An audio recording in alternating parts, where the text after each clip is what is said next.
Everybody's talking about the Lions.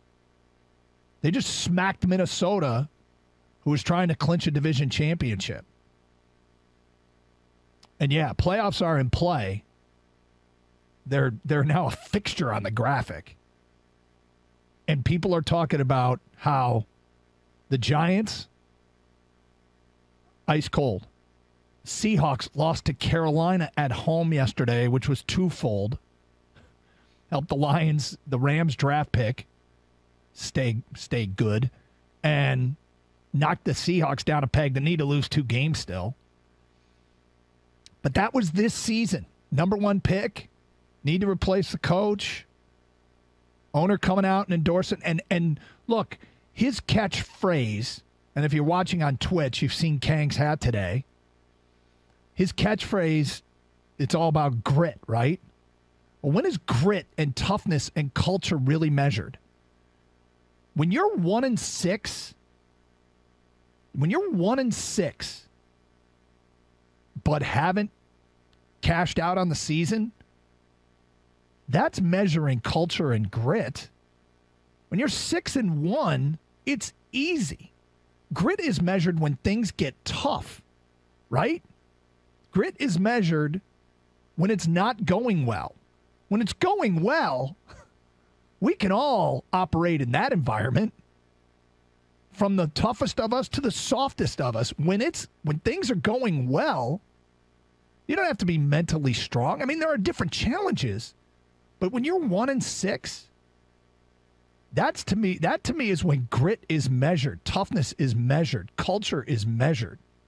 Is what happens then? What happens next? And I think they're proving something here, man. I think they're proving something.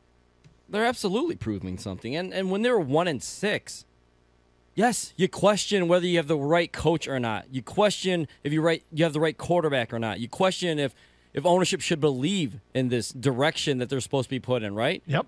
And they've completely swung that the other way because they continued to stay the course and they believed. Now, I don't have any problem with any fans or anybody, starting to, when they're 1-6 going, dude, I don't know if this is the right guy. Right, sure. If this is the right quarterback. Don't feel bad because it was not headed in the right direction. But when Sheila Ford Hamp or Sheila Hamp now comes out and says, you know, like you said, gave her endorsement, right? Mm-hmm. I expect that because if you believe in your coach and you believe in your GM, then you have to stay the course.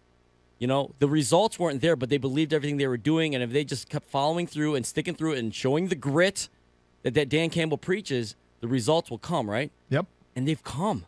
I mean, they've come this is completely the other way, Doug. You talk about the number 1 pick. You talk about firing everyone. You talk about everyone's job in question, to the fact that, should we extend this guy? Have we found our quarterback? How do we keep Ben Johnson? Right? All this stuff. Right. It's great. To the playoff hunt. Forget the number 1 pick. Now you're in the playoff hunt, possibly.